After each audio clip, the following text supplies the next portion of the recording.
Inyong mabati karon ang tulumanon, tubig sa kinabuhi. Ang tubig sa kinabuhi hatud kanato sa GCIL ug watersoflife.net. Ug karon ania si Brother Lloyd Galion. Sa imong pagpadayon sa pag-uban sa atong pagtuon sa sulat ni Pablo sa taga-Roma, kay niya naman kita karon sa Roma 8 bersikulo 2.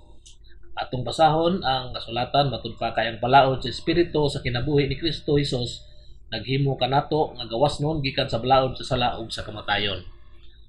Atong pagtuo puno sa kinabuhi tungod kay ang balang espiritu gibubo sa atong singkasing nga mga magtutuo kung atong abrihan atong kasing-kasing kang Kristo. Ining amang gihatagon nga kinabuhi gapukaw nato sa atong espiritu usa ka mabugnaong gahom sa Dios nga namuhat ngadto na sa misalig kaniya nga gilansang sa cross. Sa pagsunod sa pagbuhat ang balang espiritu naglabay-labay ibabaw sa wala nga porma nga kalibutan. Karong adlaw ang balang espiritu nagbuhat og kinabuhi diha sa paglaom ngadto sa milyon ka tawo. Kita isip mga magtotoo wala nagapuyo gikan sa atong kagalingon apan gikan sa iyang pag-amping nabuhong kita sa pasensya. Bisan kinsa nga muuyon o muabri sa iyang kasing-kasing sa mga buhat sa espiritu sa atong Ginoong Jesucristo mahimong puno sa gahom sa Dios. Kung wala ka giluwas o gimatarong pinaagi sa imong kagulingong pagtugot o pinaagi sa imong hunahuna o imong kagulingong kusog apan pinaagi sa balang espiritu sa Dios. Siya ang magbubuhat sa imong pagtuo, ang manunulat sa imong gugma nga nagdagayday nga kalipay ug tinubdan sa imong mga grasya. Siya ang Dios kinsa gabuhat kanato, gaaghat kanato nga magtrabaho uban sa kaluoy. Siya gabuhat usab aron kita magpadayon sa dakong pagtuo ug maghatod kanato sa pagkahamtong diha sa gugma. Ang kinabuhi sa balang espiritu dili gakautro, dili gakausab sama sa gabalhin-balhin nga hangin nga gausab ang direksyon matag higayon apan kining espiritu magpabiling hanay ug dili mausab. Ang iyang kinaiya balaod kay ang apostol tawag niini nga balaod sa espiritu sa kinabuhi.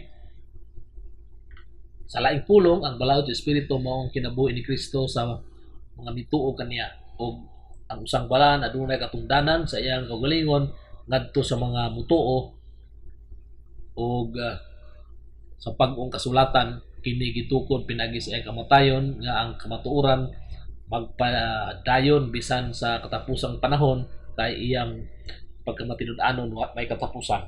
Ang espiritu gibubo gikan sa kasing-kasing sa amahan ug anak wala miyanhi alang kanimo tungod sa imong pagampo o pagpuasa o sa imong pagkamatarong apan siya miyanhi tungod sa katarong ni Kristo gitapos dito sa cross alang kanimo ug kanako.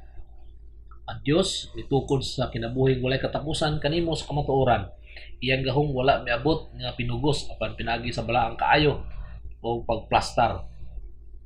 Wala kini mi tiyabaw o miagulo apan mihigugma o mapaubsanon sama sa kinaiya sa atong Ginoong Jesucristo. Naghigugma sa makasala kay siya nagpuyo kanimo ug ikaw kaniya. Busa ayaw itugot nga dunay bisan unsang kay bulungang mga espiritu nga mupuyo nimo. Kini nga espirituhanong kinabuhi nga gihatag kanimo dili nimo maangkon gawas kang Kristo. Kay dili kini sama sa imong gipanag-iyang butang apan pinaagi sa malahutayong pagiglambigit ug pakig-usa sa maluluwas ikaw mahimong membro sa espirituhanong lawas. Dili matarong nga mga Kristiyano mapugos nga mahulog sa daotang buhat.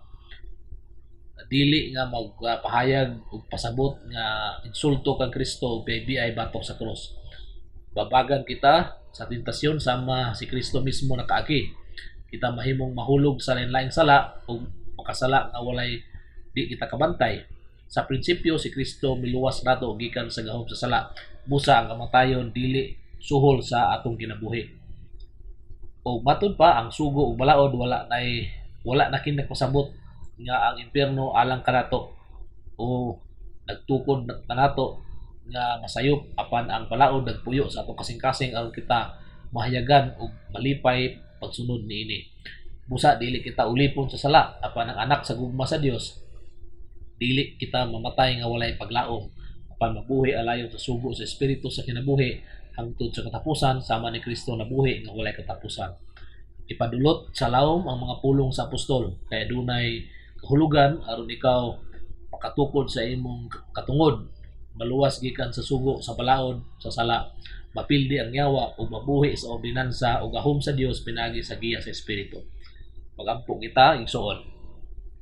Ginoong Hesukristo, salamat kanimo tungod kay imo kaming giagak gikan sa kamatayon ug nabuhi aron kami mohimaya sa gugma sa among amahan ug mulakaw sa sugo sa espiritu.